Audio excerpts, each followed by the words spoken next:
ఓం గం గణాధిపతయే నమః. ఆంజనేయాయ నమః. ఓం మనోజవం మారుతతుల్య వేగం జితేంద్రియం బుద్ధిమతాం వరిష్టం వాతాత్మజం వానరాయూధ ముఖ్యం శ్రీరామదూతం శిరసా నమామి. ఓం ఆంజనేయాయ నమః. వీక్షిస్తున్నటువంటి ప్రేక్షకులందరికీ కూడా అంతరిక్షంలో సంచరిస్తున్నటువంటి నవగ్రహాలు, అట్లాగే నక్షత్ర మండలంలో ఉన్నటువంటి సమస్త దేవతామూర్తులు కూడా మిమ్మల్ని ఆశీర్వదించాలని ఈ ఏప్రిల్ మాసంలో 1వ తేదీ నుండి కూడా 30వ తేదీ వరకు గ్రహ గోచారాన్ని మనం గమనించినట్లయితే ముఖ్యంగా మీనరాశిలో ఉన్నటువంటి శని భగవానుడితో ఏప్రిల్ 14వ తేదీ వరకు కూడా సూర్యుడు, అట్లాగే ఏప్రిల్ 2వ తేదీ నుండి కుజుడు, ఈ 3 గ్రహాలు కూడా మరి దాదాపుగా ఏప్రిల్ 15 వరకు కూడా పాపగ్రహ మిళితమై మీనరాశిలో ఉంటూ ఎంతో మంది కొంతమంది రాశులకి ఈ యొక్క 3 గ్రహాల యొక్క యుతి మహాదోషప్రదంగా కనిపించేటటువంటి అవకాశం ఉంటుంది.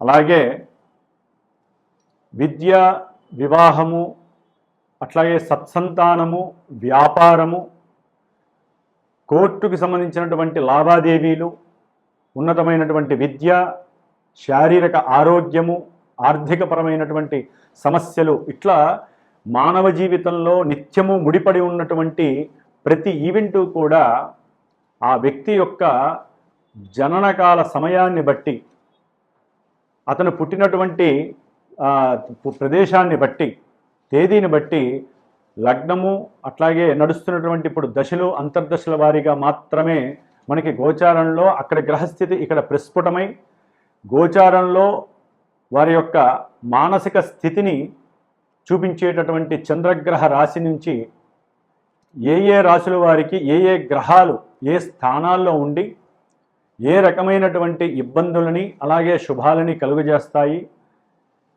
కొంతమందికి శుభాలు కలుగజేస్తాయి అనుకున్నటువంటి రాశుల వారికి చాలా ఇబ్బందులు ఎదుర్కొనే పరిస్థితులు కూడా కనిపిస్తూ ఉంటాయి నాకు వచ్చేటటువంటి కొన్ని ఫోన్ల ద్వారా, నాకున్నటువంటి అనుభవం ద్వారా. మరి కొంతమందికి ఇబ్బందులు కలుగుతాయి, అశుభాలు కలుగుతాయి అన్న వాళ్ళకి చక్కటి శుభాలు కలిగే అవకాశాలు ఉంటాయి. అంటే పెళ్ళిళ్ళు కావచ్చు, మంచి విద్యాభ్యాసం, విదేశీయానం, ఇలా. ఎందుకంటే మనకి గోచారం కన్నా ఇంకొక ఉన్నతమైనటువంటి స్థాయి జన్మ లగ్నము, దశలు, అంతర్దశలు. వాటిని బట్టి గోచారం మనకి చక్కగా ప్రభావితం చూపిస్తూ ఉంటుంది. కాబట్టి ఎవరైనా సరే మెయిన్ ఈవెంట్స్ అయినటువంటి కళ్యాణము కానీ, సంతాన విషయంలో కానీ, విదేశీయాన విషయము, ఇల్లు కట్టుకోవాలి, వాహనం కొనుక్కోవాలి, లేకపోతే విద్యలో ఆటంకాలు కలుగుతున్నా, భార్యాభర్తల మధ్య ఎన్నో అంతరాలు, అట్లాగే ఇబ్బందులు, ఎడబాట్లు, కోర్టు సమస్యలు, భూమికి సంబంధించినటువంటి సమస్యలు, ఏదైనా సరే, ఏ విషయంలోనైనా సరే ఇబ్బందులు కలుగుతున్నా, ఏ విషయంలోనైనా సరే మీరు ముందుకు వెళ్ళాలి, శుభం చేసుకోవాలి, ఇంట్లో శుభ కార్యక్రమాలు చేసుకోవాలనుకున్నా మస్ట్ అండ్ షుడ్ తప్పకుండా జన్మజాతకాన్ని చూపించుకొని జాతకంలో జరిగేటటువంటి విశేషాలు ఏమిటో మీరు చక్కగా మీకు నమ్మినటువంటి గురువు ద్వారా తెలియజేసుకొని వాటిల్లో ఏదైనా సరే అసమతుల్యమైనటువంటి పరిస్థితులు, ఇబ్బందులు ఉంటే వాటికి తగ్గ రెమెడీస్. జ్యోతిష్యం అంటేనే పరిహారం అండి. ఒట్టిగా పురాణం విన్నట్టు జ్యోతిష్యాన్ని వినకూడదు. ఏదైనా సరే జ్యోతిష్య శాస్త్రంలో ఈ దశల్లో ఇబ్బందులు జరుగుతున్నాయి, వీటికి సంబంధించినటువంటి ఇబ్బందులు జరుగుతున్నాయని తెలుసుకున్నప్పుడు ఈ చెవితో విని ఈ చెవితో వదిలేయకూడదు. మీరు కష్టపడాలి. మాలాంటి బ్రాహ్మణోత్తముల ద్వారా, పురోహితాదుల ద్వారా మంత్రపూర్వకంగా దేవతల్ని యంత్రపూర్వకంగా, తంత్రపూర్వకంగా ఆరాధిస్తూ ఆ యొక్క అంతరిక్షం నుంచి వచ్చేటటువంటి నెగిటివ్ వేస్ని తీసేసి మనం సృష్టించుకున్నటువంటి ఈ యొక్క కాలంలో మనకున్నటువంటి ఋషులు ఇచ్చినటువంటి మంత్రప్రయోగం ద్వారా ఎన్నో అభీష్టాలను నెరవేర్చుకునే శక్తి మనం చేసుకోవాలి. కాబట్టి మరి ఈ ఏప్రిల్ మాసంలో మేషాదిగా మీనరాశి పర్యంతం గ్రహాల యొక్క, నవగ్రహాల యొక్క స్థితిగతులు ఏమిటి, అవి ఏ రాశుల వారికి ఏ రకమైనటువంటి ఫలితాలను ఇస్తాయో మరి ఉన్నంతలో సూక్ష్మంగా, స్థూలంగా తెలుసుకునేటటువంటి ప్రయత్నం చేద్దాం. ప్రతి ఒక్కరూ కూడా ఈ నెలలో ఏప్రిల్ 2వ తేదీ నుండి మే 10వ తేదీ వరకు మీనరాశిలో సంచరించేటటువంటి కుజుడు శని మహాపాపగ్రహాలు ప్రపంచానికి విపత్తుని ప్రకృతిని పాడు చేసేటటువంటి వినాశకరమైనటువంటి ఇబ్బందుల్ని ప్రకృతి లోపల భూమి మీద బతుకుతున్నటువంటి ప్రతి జీవరాశిని అందులో మనం ఉన్నాము బుద్ధి కలిగినటువంటి వాళ్ళం మరి మనకి కూడా ఎన్నో సమస్యలను కలుగజేసేటటువంటి పరిస్థితి ప్రకృతి ఇవ్వబోతోంది కాబట్టి ప్రతి ఒక్కరూ తప్పకుండా శ్రీరామ రక్షా స్తోత్రాన్ని చదవండి. రోజు కుజుడికి శనికి సంబంధించిన స్తోత్రాన్ని నిత్యము కూడా చక్కగా 70 సార్లు, శనికైతే గనక 190 సార్లు చదవండి. వారి ఇరువురికి ఈ 2 పాపగ్రహాల్ని అణచివేసేటటువంటి శక్తి ఒక్క హనుమంతుల వారికి ఉంది దేవతామూర్తిగా. కాబట్టి హనుమాన్ చాలీసా రోజుకి 11 సార్లు చదవండి. కొంతమంది రాశులు ఎవరైతే ఉన్నారో వారందరికీ కూడా దోషాలు తొలగిపోతాయి. అట్లాగే ముఖ్యంగా శ్రీమాత జ్యోతిషాలయ పీఠంలో మా పీఠంలో ఈ 41 రోజులు ఏప్రిల్ 2వ తేదీ నుండి మే 11వ తేదీ వరకు కూడా ఈ కుజశనులకి ఇద్దరికీ కూడా జపాలను ఆచరిస్తూ దేవతామూర్తి అయినటువంటి హనుమంతుల వారికి చక్కగా మంజు సూక్త జప పారాయణ చేస్తూ రోజు వారికి సంబంధించిన హనుమాన్ చాలీసా పారాయణ చేస్తూ నిత్య అర్చన చేస్తూ చివరిలో హనుమత్ జయంతి మే 12వ తేదీన పవన సూక్తంతో మృత్యుంజయ మంత్రంతో పాశుపత రుద్ర హోమాన్ని చేస్తూ హనుమంతుడి యొక్క సహస్రనామ హోమము సీతారామచంద్రుల వారి యొక్క అష్టోత్తర నామాలతో హోమము ఆచరిస్తున్నాను మే 12వ తారీఖున. కాబట్టి సమస్యలు ఉన్నటువంటి వారు తప్పకుండా పీఠానికి సంప్రదించి దానికి సంబంధించినటువంటి పూజలో మీ యొక్క కుటుంబం తరపున కూడా మీరు కూడా పార్టిసిపేట్ చేసే అవకాశం తీసుకోండి. మేము ఎంత చేసినా మీరు కూడా తప్పకుండా కొంతమంది రాశుల వారికి ఏ అయితే ఇబ్బందులు ఉన్నాయో వారు తప్పకుండా మీరు కూడా హనుమంతుల వారికి అర్చనలు చేయించండి, వారి చుట్టూ ప్రదక్షిణాలు చేయండి, నిత్యము సింధూరాన్ని ధరించండి. మీకు సర్వత్రా కార్యము లాభం కలిగేటటువంటి అవకాశం హనుమంతులు వారిస్తారు. జై శ్రీరామ్, జై హనుమాన్.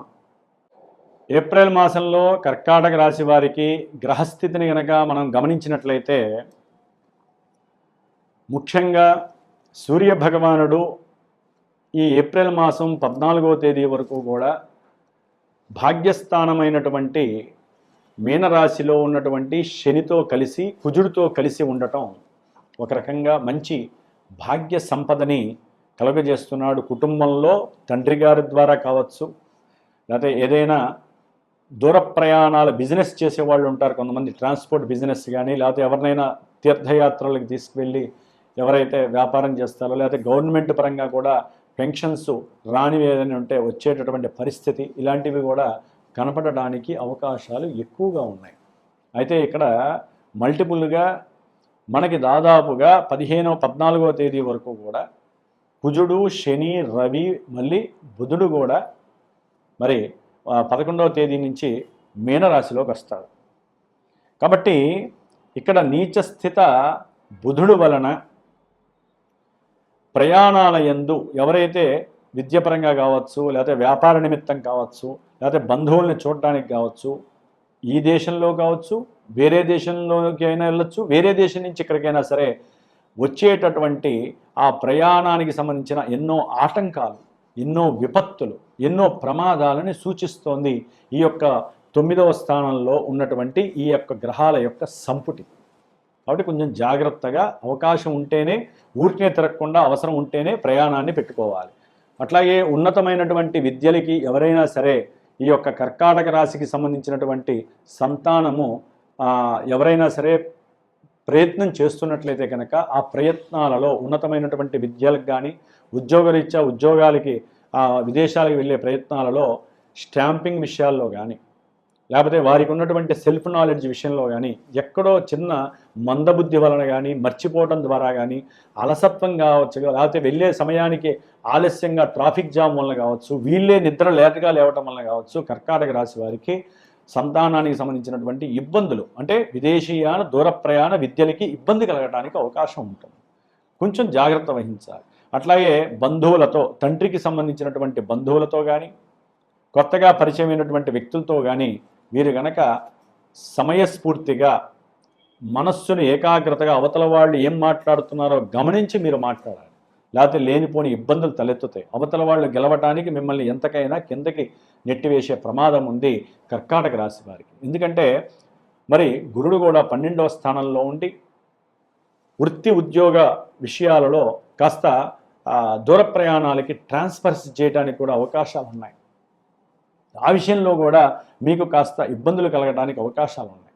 ముఖ్యంగా భార్యాభర్తలు కానివ్వండి, వ్యాపారస్తులు కానివ్వండి, వారి యొక్క భాగస్వామ్య విషయంలో సరైనటువంటి సందర్భానుచిత వ్యాఖ్యలు చేయలేకపోవటం వలన వ్యాపారంలో నష్టాలు వస్తున్నాయి, నేను అనుకున్నది ఒకటి ఇక్కడ జరుగుతోంది ఒకటి అని చెప్పి ఎవరో ఒకళ్ళు భాగస్వాములు ఇద్దరు ఉన్న కానీ నలుగురు కానివ్వండి వాళ్ళల్లో గ్రూప్స్గా విడిపోవటము, ఒకళ్ళు ఒకళ్ళ మీద మాట్లాడటం ద్వారా ఆ సంభాషణ ఒక రకంగా మూర్ఖత్వపు సంభాషణ అవ్వటము, వాదోపవాదాలు కలగటము, దాని ద్వారా వ్యాపారంలో తీవ్రమైనటువంటి నష్టాలకు తీసుకువెళ్ళేటటువంటి మానసిక ప్రయత్నం వీరికి జరుగుతోంది. వ్యాపారస్తులకి కొంచెం జాగ్రత్తగా ఉండాలి, గణపతి ఆరాధన చేసుకోండి. అట్లాగే వీరికి ద్వితీయంలో ఉన్నటువంటి కేతువు కర్కాటక రాశికి కుటుంబపరంగా ఆర్థిక పరంగా కాస్త స్టెబిలిటీని తీసివేసే పరిస్థితి కనపడుతోంది. అలాగే ఇంకొక చిన్న వెసులుబాటు కూడా ఉంది కర్కాటక రాశి వారికి. ఈ నెల 15వ తేదీన సూర్య భగవానుడు ఉచ్చస్థితికి రావటము మేషరాశిలో, ఇది కర్మస్థానంలో ఉండటం ద్వారా ఉద్యోగంలో కంపల్సరీ ఉద్యోగాలు లేనటువంటి వాళ్ళకి, ఉద్యోగం పోయిందని బాధపడే వాళ్ళకి తప్పకుండా ఉద్యోగాలు లభిస్తున్నాయి. అది గవర్నమెంట్ ఉద్యోగాలు పరంగా ఎవరన్నా ప్రయత్నం చేసినా కష్టపడితే మటుకు తప్పకుండా వస్తాయి. అలాగే ఉద్యోగంలో ఉన్నటువంటి వారికి మంచి ప్రమోషన్స్ వచ్చి ఏదో రకంగా డబ్బు కలిసి వచ్చే అవకాశం కూడా ఉంది ఈ కర్కాటక రాశి వారికి. ఎందుకంటే సింహరాశిలో కేతువు సొంత నక్షత్రంలో ఉండి రవిచ్చే ఫలితాలను ఇస్తాడు కాబట్టి తప్పనిసరిగా ఉన్నత ఉద్యోగ ప్రాప్తి కర్కాటక రాశి వారికి సూర్య భగవానుడు ఈ నెలలో ఇస్తున్నాడు. ఆఫ్టర్ 14 తర్వాత ఉచ్చస్థాన స్థితగతుడైనటువంటి రవి. అట్లాగే కర్కాటక రాశి వారికి కాస్త అష్టమంలో ఉన్నటువంటి రాహువు సొంత నక్షత్రంలో ఉండి కాస్త భార్యాభర్తల యొక్క ఆరోగ్య విషయంలో కానివ్వండి, లేకపోతే ఒకరు చేసే ఉద్యోగం పైన ఆధారపడి ఇంకోళ్ళు ఉంటే ఆ ధన విషయంలో కానివ్వండి, ఒకరి మధ్య పొడపడక కాస్త మాట పెంచుకొని ఆ యొక్క బంధాన్ని తీవ్రతరం చేసుకునేటటువంటి పరిస్థితి కనపడుతోంది. కొంచెం జాగ్రత్త వహించాలి. అట్లాగే మీరు గనక జాగ్రత్తగా మాట్లాడుతూ సరైన సంభాషణతో ముందుకు వెళితే మీ యొక్క కష్టము, మీ యొక్క స్వయం నిర్ణయాలు, మంచి ప్రణాళిక వ్యవస్థ గనక గట్టి చేసుకున్నట్లయితే సర్వము మీ దగ్గరే ఉంటుంది. లాభకరమైనటువంటి వ్యాపార స్థితి కానివ్వండి, వివాహ ప్రయత్నం పరంగా ఎవరైనా ప్రయత్నం చేస్తుంటే, అంటే ఎవరినైనా ప్రేమించినా, లేకపోతే ఒక పెళ్ళైపోయి విడిపోవటము, ఒక పెళ్ళైపోయి ఇబ్బంది పడినటువంటి వాళ్ళు స్త్రీలైనా పురుషులైనా సరే ద్వితీయ కళ్యాణానికి కూడా కొంతవరకు మాటలు, ముచ్చట్లు, ఇష్టాలు, అభిప్రాయాలు తెలియజేసుకోవటం, ముందుకు వెళ్ళగలిగినటువంటి ప్రాధాన్యత ఈ యొక్క కర్కాటక రాశి వారికి జరుగుతోంది. ఏదేమైనప్పటికీ రాహుగ్రహ అష్టమంలో ఉండటం ద్వారా వీరు తప్పకుండా దుర్గాదేవి ఆరాధన చేసుకోవటం విశేషము.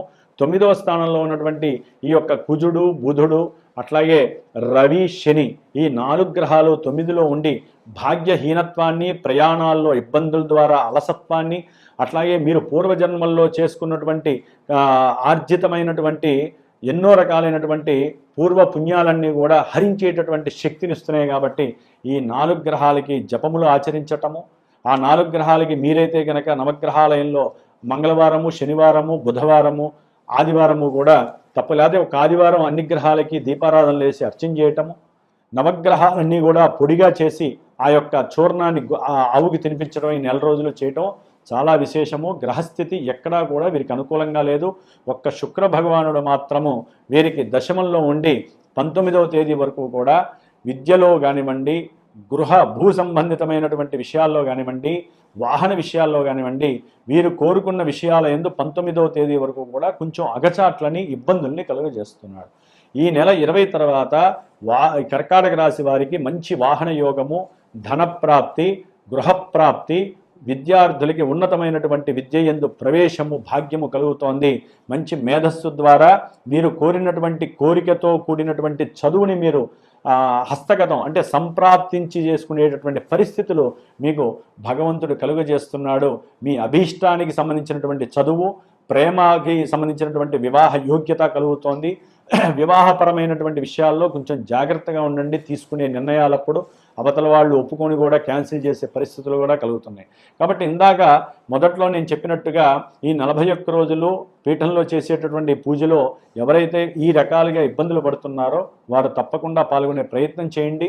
లేదా మీరైనా సరే మీ ఇంట్లో తప్పకుండా నేను చెప్పినట్టుగా ఆ విధంగా చేసుకుంటూ ఉండండి. గురు చరిత్ర ఈ నెల రోజులు పారాయణ చేయండి, కాస్త మిమ్మల్ని ఓదార్పునిస్తుంది. జై శ్రీరామ్, జై హనుమాన్.